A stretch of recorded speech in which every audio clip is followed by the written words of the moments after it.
All right, guys, we're outside the NBA Draft 2022 here.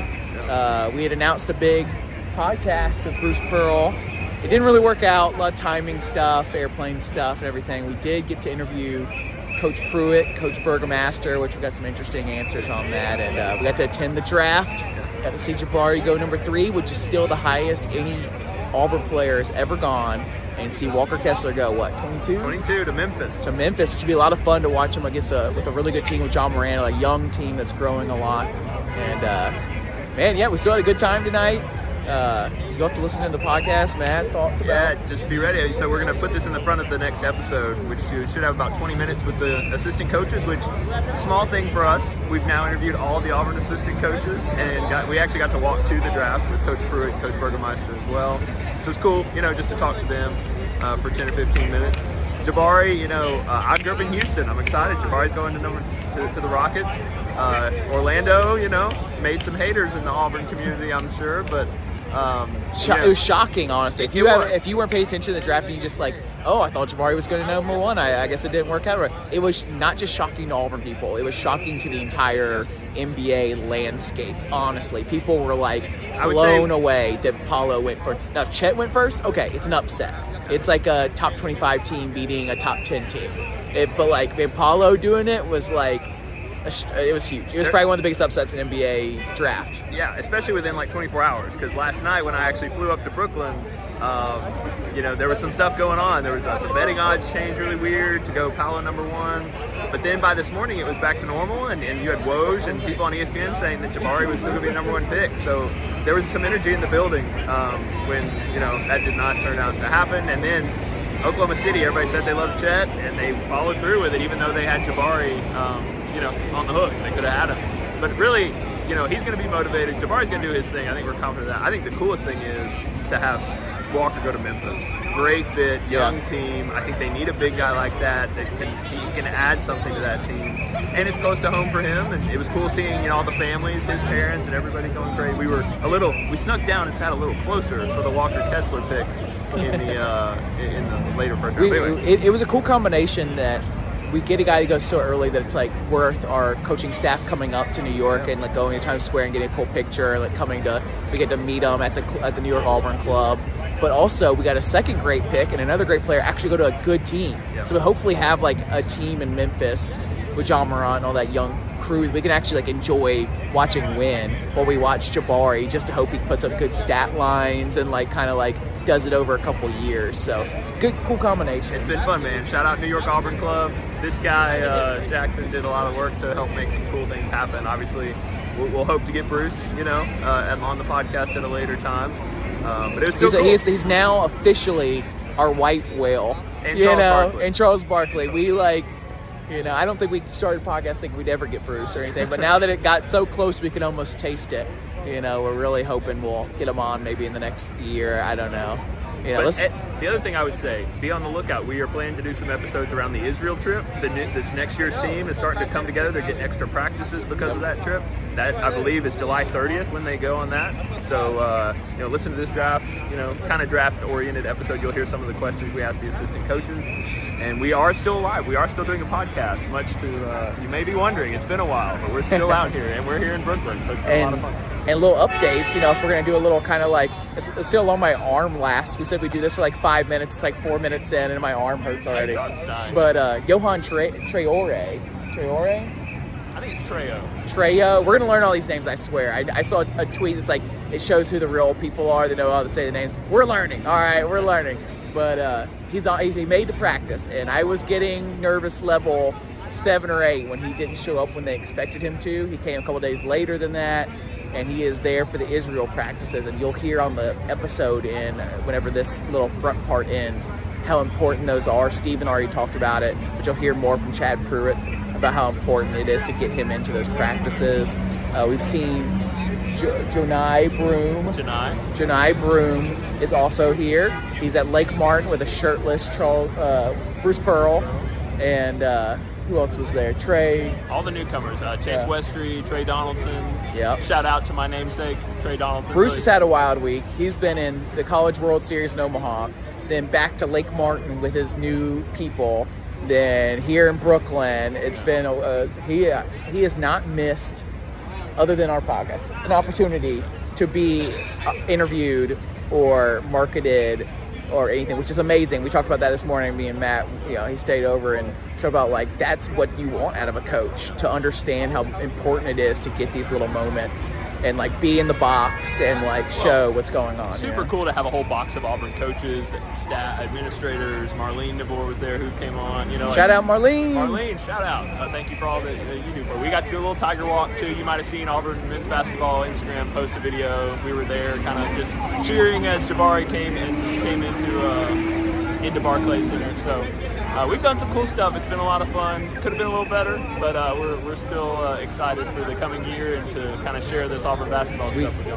We got a little sneak peek you'll hear also. Maybe I shouldn't keep revealing everything, but like SEC. Oh, actually, I don't know if he mentioned it actually on the pod or not, but ESPN SEC Network might be covering these Israel games. We're really looking forward to having this like off-season basketball to cover when everybody's so excited still. We have so many cool players. We're going to get this like little preseason thing, and I guess I'll talk about it in some of those Israel ones, but I really think this is like an opportunity for college basketball to play more of these kind of games and televise this more.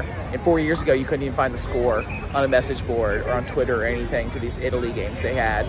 But it's just cool that we're going to get that additional stuff. And even tonight, even on a slightly disappointing note in certain cases, highest draft pick ever for Auburn basketball, first time ever having 2 first-round picks. It's making history, like Bruce always likes to talk about, so we're still out here doing it. It's cool to be out here, man. I'm out here every day, but got my boy Matt flown up, so we got to enjoy a cool NBA draft, and we joke in the episode, and we joke in general that, like, hopefully this will be an every year situation where the coaching staff's got to come up and rent a box because we got somebody going in the first round, and we hope we can interview him again. We hope we can fly Matt up every year. Yeah. For an in-person podcast. Shout out Spirit Airlines for cheap fares that barely got me here. So. Yeah. All right. Well, anything else, Matt?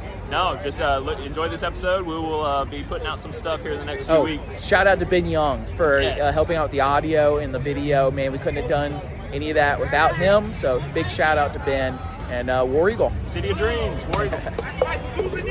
Smith is feeling it. Holy smokes. All right. Looks like we got the guest of honor here. We got Coach Prewett and Burgomaster. Come on down, guys. Already over here recording, already talking. Thanks for coming out, guys. I know you got a tight schedule. I know you've been hanging out in Times Square all day. I think y'all are going to have to share one. Yeah. Well, thank you guys. Get started. We worked out some questions for Bruce, but I think you guys can answer a couple of these. We had Coach Sonny Smith on a while back, and he's been telling Charles Barkley stories for about 30 years. He coached him for 2 or 3 years. 30 years later, retired for 20 years or something now. He's still talking about Charles Barkley. Do you guys have a story about Jabari Smith that you're going to be telling for the next 30 years? Wow. It is hard. Jabari Smith's story, Virgo. Let's think about Jabari. Let me just say this. When you talk about Jabari, you talk about the hardest worker we had on our team was a true freshman. And one thing that always stick out to me was how he competed the first day he got there. And was almost acting like a little whiny baby when he didn't win. I mean, he hated to lose. And you just don't see, kids with that much talent that care like that and they would back that up and be the hardest worker on the team. So that's the one thing that kind of sticks out to me as you put me on the spot. I make something. I think for me, the one story that sticks out about Jabari, and it's funny because it's actually this game when we're here that you guys have watching his highlights. It's in this game, right? He made all those threes. It was the most threes he had made all year. Jabari, if you guys couldn't tell, he definitely liked to talk a little bit of trash. When he was playing, super competitive, all that sort of stuff.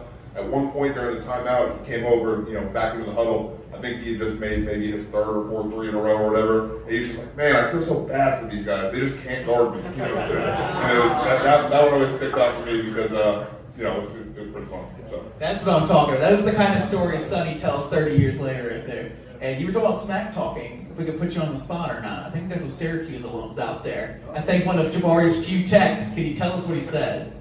I couldn't quite hear exactly what he said. Good answer.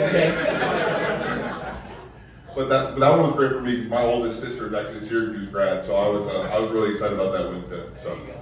Would you guys say, obviously, Walker and Jabari were both like unicorns on the court, right? Just incredible front court players that are so unique in what they do. But everybody keeps talking about what they did behind the scenes. As newcomers, all these transfers that came into this team and to build, we were just talking about the SEC title that you guys were able to win. Can you just give us a little bit on how rare in your experience in coaching that is to have two guys with that kind of talent, new to a team, show up and lead, not just on the floor, but off the floor?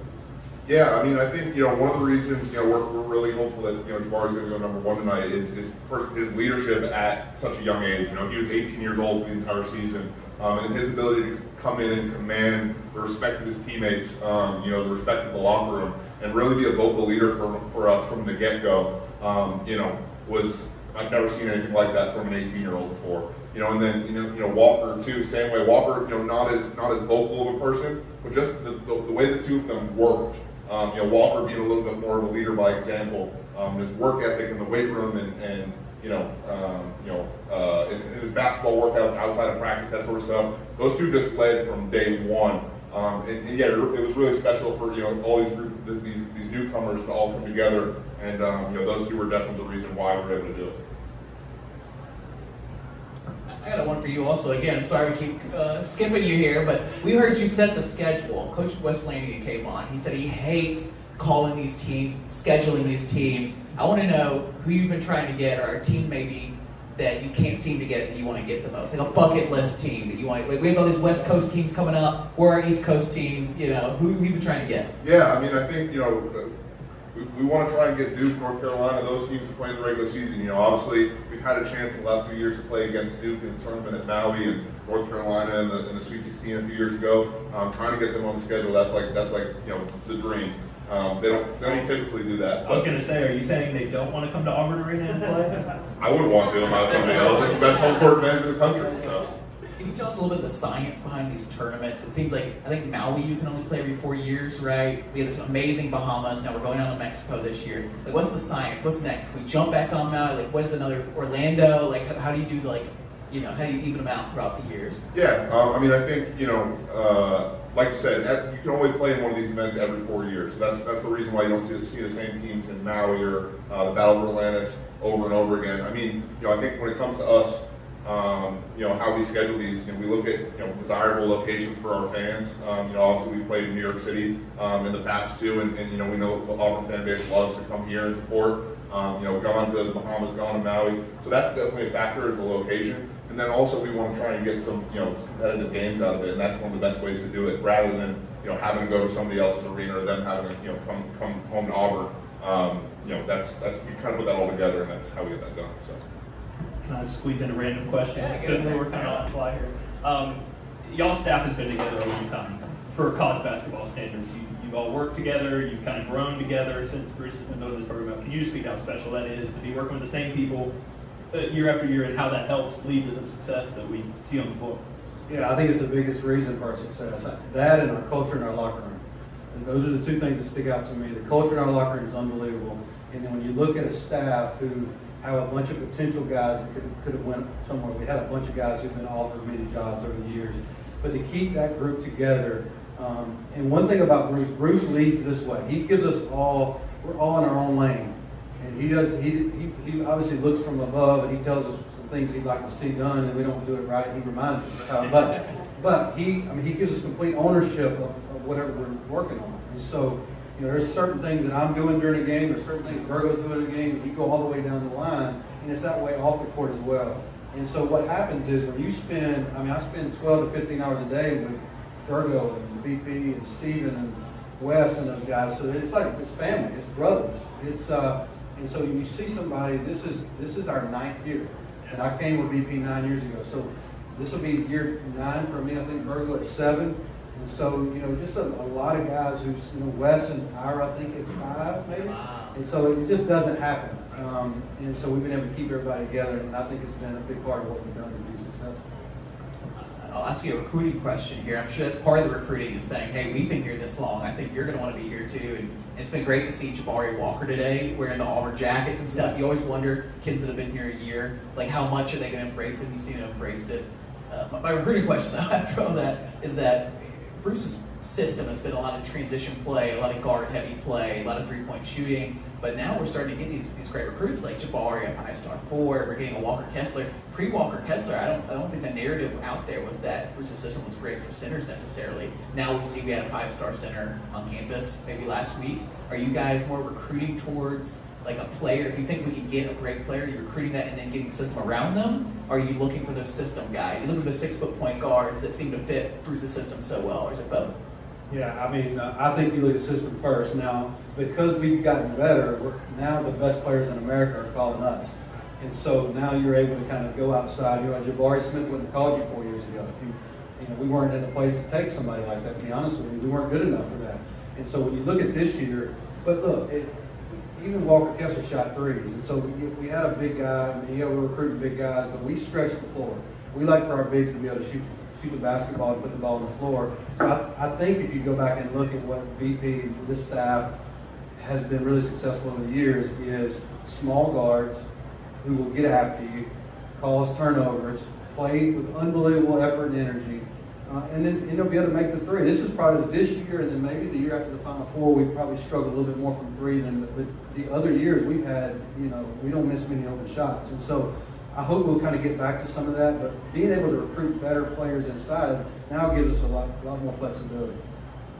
What do you think about the block party this year? Are we going to be able to repeat? Walker Kessler's leaving. We just talked about his triple doubles and freaked out about how we've only ever had, one triple double in Auburn history before that. 2 this year, almost 3 in that Jacksonville State game. Now we're getting, can you pronounce his name for us? Janai Broom. And we got Dylan Cardwell, super underrated, top 5 in the SEC every year in blocks. Are the block parties going again? Yeah, so I mean, you just mentioned a couple of things that hadn't been done in the history of Auburn basketball. Now you want them again next year. I mean, we hope so. We hope so. But yeah, I mean, obviously what Walker did this season was historic, and set the single season record for blocks, and Dylan was a huge part of that too. And it's kind of part of the system. Speed up the other team's guards and funnel them down to our big guys that we know can protect the rim and clean it up. So you'll definitely see more blocks coming from us in the years ahead. I have a defensive question. I'm like the X's and O's nerd of us two that are, which is a fan. And I don't know the X's and O's. You're dealing with non-experts here, but always loved the way Bruce's teams have pressured the ball. Right? It used to be kind of a full court press. Now it's kind of small guards that'll get up in on the perimeter. The out of bounds. Everybody brags about the out of bounds defense. We know that. How has that changed over the years with some of the rules? It seems like we're pressing a little less full court.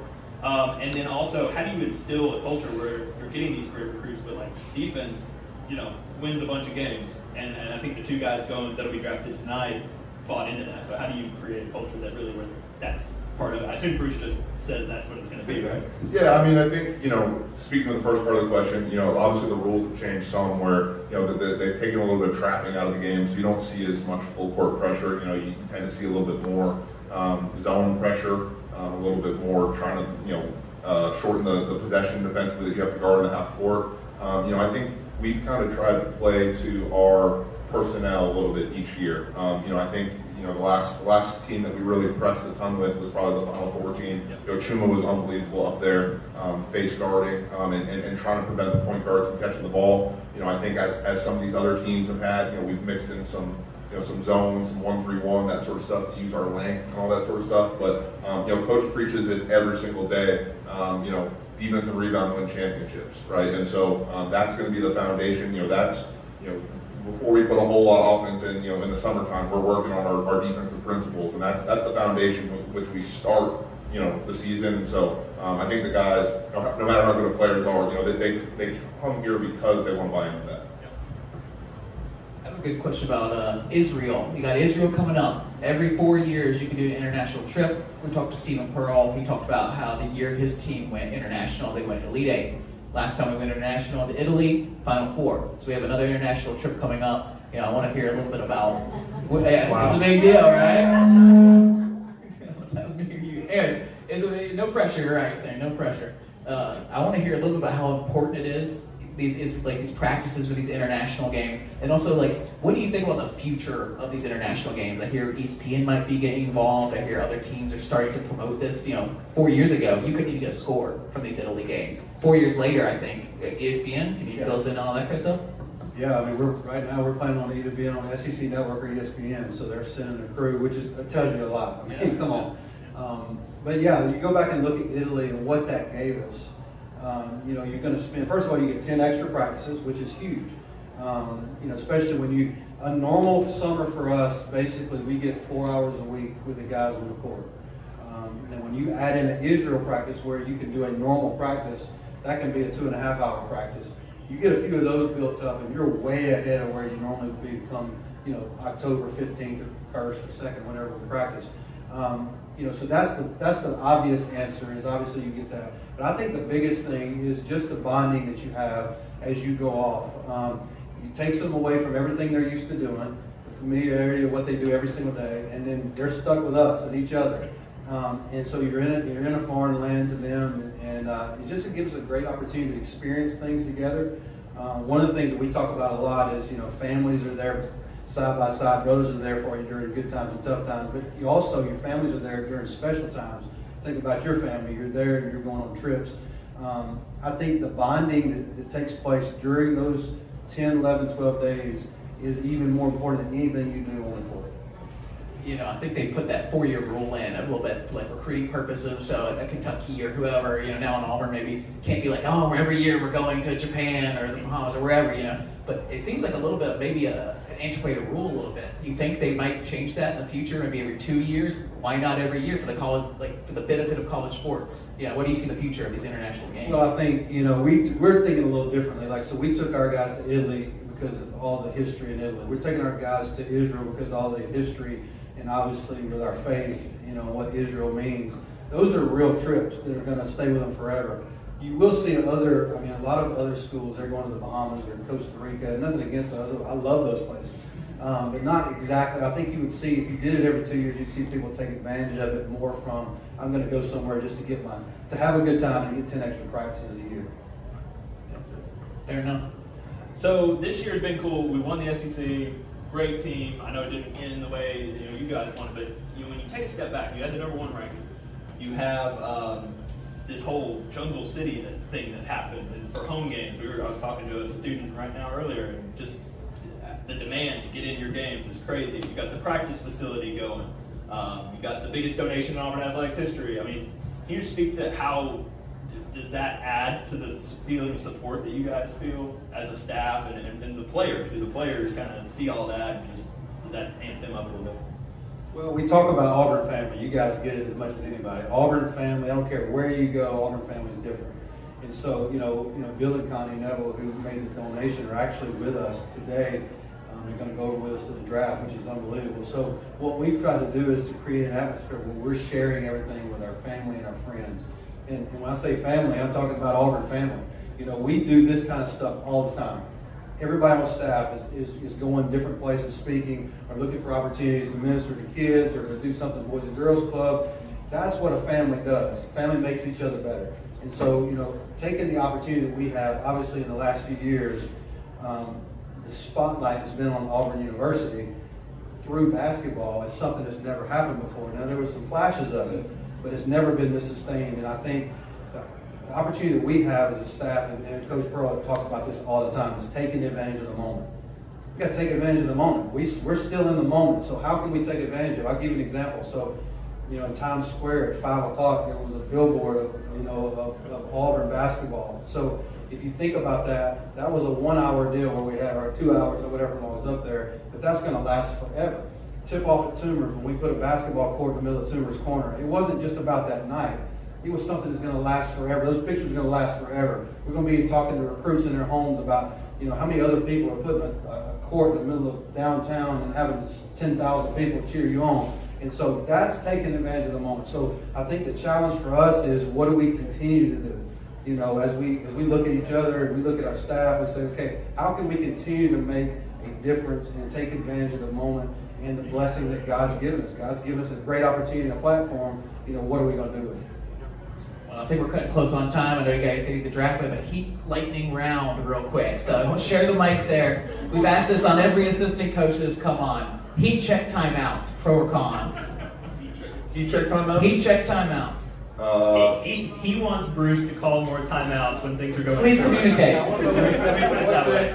Colin. Con. We can't get a single person to say pro. I'm the only one. All right, who was a bigger momentum shifter? Cambridge Dunks or Wendell Green logo threes? I would say Cambridge Dunks. I'd also say Cambridge Dunks. Pretty, All right, pretty well- loud in there. What's better, to sweep Tennessee or sweep Alabama? Sweep Alabama. Come on, man. This is Auburn, man. We hate Alabama, of course. To be Of course we hate fair, Alabama. we wrote these questions for Bruce. No, man, all these, you can't ask the team. We have one on here for if he would coach Team Israel or Team USA. I know you guys would go team. I'm going USA. Yeah. No Israel? USA. Oh, all right, USA, everybody. The last one, New York, every year, the draft. Is this a new annual event? We're hoping so. Who's next? Who's going to be here next year? Yes, the answer is And you guys are going to be here next year, New York. Sure. No Times Square, just the podcast, right? All right, Warrior, everybody. Thank you for coming. Get a picture. Everybody get a picture. All right, everybody get here real quick. They got to go in just a second. Thanks, guys.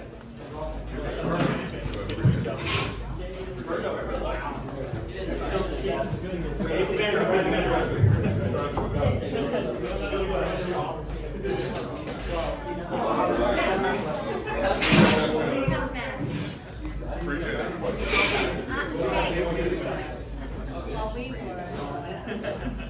All right, 1, 2, 3. Oh, Wait, where's the War Eagle? What about number one? and all God's children said, whoa. War Eagle. Hey. Now we're talking. War Eagle, everybody. I didn't see. What about everybody took a number one for Jabari? Oh, there we go. Yeah.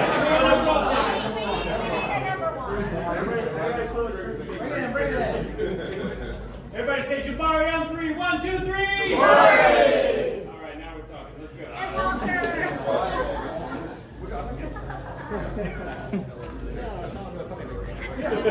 Yeah, appreciate it.